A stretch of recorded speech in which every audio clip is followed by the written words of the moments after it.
എല്ലാവർക്കും നമസ്കാരം.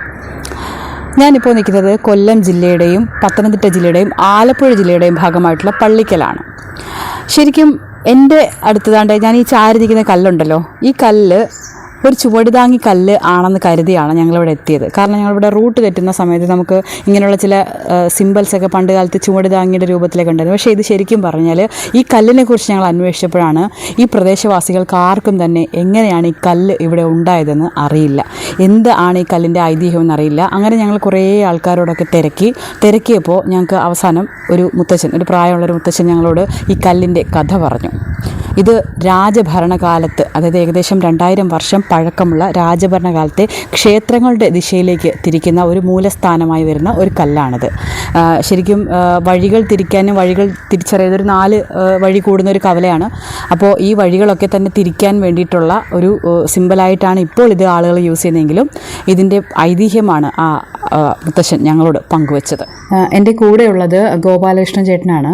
ചേട്ടനിവിടെ ഒരുപാട് വർഷം തന്നെ ഈ നാട്ടിൽ ജീവിച്ച ഒരാളായതുകൊണ്ട് തന്നെ നമ്മൾ ആ കണ്ട കല്ലിനെ കുറിച്ച് വിശദീകരിക്കും. നമ്മളൊക്കെ ആദ്യമേ വിചാരിച്ചത് ഇതൊരു ചുവടുതാങ്ങി കല്ലായിരിക്കുമെന്നാണ്. പക്ഷേ അതിൻ്റെ ശരിക്കുമുള്ള ഐതിഹ്യം എന്താണെന്നാണ് ചേട്ടൻ പറയുന്നത്. ചേട്ടാ നമസ്കാരം. നമസ്കാരം.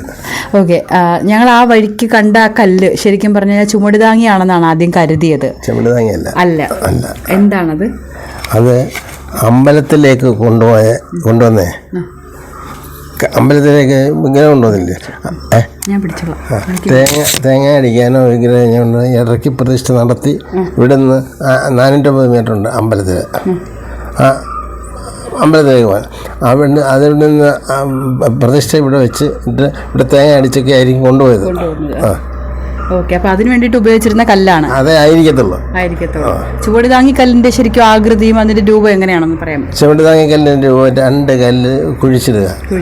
അത് നമ്മുടെ സ്ക്വയറായിരിക്കും. 2 സൈഡിലും കല്ല് കുഴിച്ചിട്ട് മുകളിലൊരു കല്ല് വയ്ക്കും. അതുണ്ടായിരുന്നു എൻ്റെ തീരെ ചെറുപ്പത്തിൽ ഉണ്ടായിരുന്നു. തെക്കേ സൈഡ്. ഈ കല്ല് വെച്ചിട്ട് എത്ര നാളായിട്ടുണ്ടാവും? ഇന്ന് ജീവിച്ചിരിക്കുന്നവർക്ക് ആർക്കും അറിയത്തില്ല. അപ്പോൾ ഒരുപാട് പാരമ്പര്യമുണ്ട്. 2000 വർഷത്തിന് മുമ്പായിരിക്കും. 2000 വർഷം മുമ്പായിരിക്കും. ഓക്കെ. അന്ന് മുതലേ ഈ കല്ല് ഇവിടെ ഉണ്ട്. അന്ന് പോലെ ഉണ്ട്. അപ്പൊ ഈ പ്രദേശവാസികൾക്ക് ആർക്കും തന്നെ ഈ കല്ലിന്റെ ഐതിഹ്യം ഞാനിത് റിസർവേലുള്ളവരുടെയൊക്കെ ഇറക്കി. അപ്പം രാജഭരണത്തുള്ള സമയത്തും അവരുടെ ഇല്ല ഈ കല്ലില്ല. അപ്പോൾ ക്ഷേത്ര ആചാരങ്ങളുമായിട്ട് ബന്ധപ്പെട്ട് ഉള്ള ഒരു കല്ലാണ്. ആയിരിക്കത്തുള്ളൂ. സർവേയിലൊന്നും ഈ കല്ല് കാണിക്കുന്നില്ല. സാധാരണ അതിരുകൾ തിരിക്കാനൊക്കെയാണ് നമ്മൾ.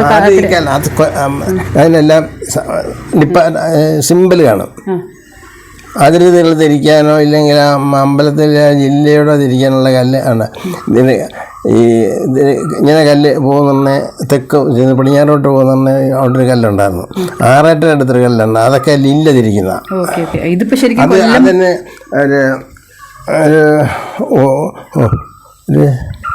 ഒരടി വീതി ഇല്ല. ഒരടി സ്ക്വയർ നീളത്തിൽ ഏതാണ്ടൊരു 5 അടി ഉയരം കാണും. 2 അടി കുഴി വെച്ച് 3 അടി. ഇത് ശരിക്കും എനിക്ക് തോന്നുന്നു 3 ജില്ലകൾ ചേരുന്ന സ്ഥലമാണല്ലേ? ആലപ്പുഴ, കൊല്ലം, പത്തനംതിട്ട. അല്ല, ഇപ്പം 2 ജില്ലയായിരുന്നു. 2 ജില്ലയാണ്. പള്ളിക്കൽ, കൊല്ലവും പത്തനംതിട്ടയും. അല്ല, ആലപ്പുഴയും പത്തനംതിട്ട. ഇത് കൊല്ലം ജില്ലയല്ല ശരിക്കും. അല്ല, കൊല്ലം ജില്ല ആയിരുന്നു.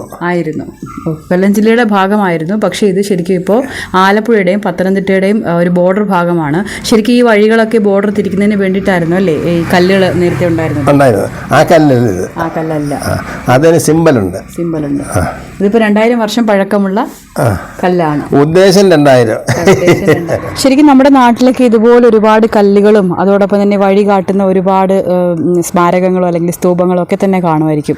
ഇതിൻ്റെയൊക്കെ ഉള്ളിലേക്ക് നമ്മൾ ഇറങ്ങി ചെല്ലുമ്പോഴാണ് എത്രമാത്രം പ്രാധാന്യമുള്ളതാണ് ഇത്തരത്തിലുള്ള ചില കാര്യങ്ങളെന്നുള്ള കാര്യം നമുക്ക് ഓർമ്മ വരുന്നത്. ഞങ്ങൾ ശരിക്കും വെറുതെ ഒന്ന് ചോദിച്ചതായിരുന്നു. പക്ഷേ ഇതിൻ്റെ ഉള്ളിലെ ഒരുപാട് കഥകൾ 2000 വർഷമാണ് ഈ സ്റ്റോണിനെ പറ്റി അല്ലെങ്കിൽ ഈ ഒരു കല്ലിനെ പറ്റി നമ്മൾ പിന്നിലേക്ക് നോക്കുമ്പോൾ 2000 വർഷത്തിൻ്റെ കഥയാണ് ഈ കല്ലിന് പറയാനുള്ളത്.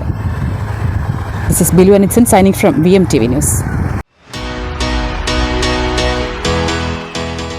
ദന്തരോഗ പരിചരണ രംഗത്ത് മികച്ച പരിചരണം നൽകുന്ന doctor Roshnas smiles and glow multi speciality dental clinic പ്രവർത്തനം ആരംഭിച്ചു.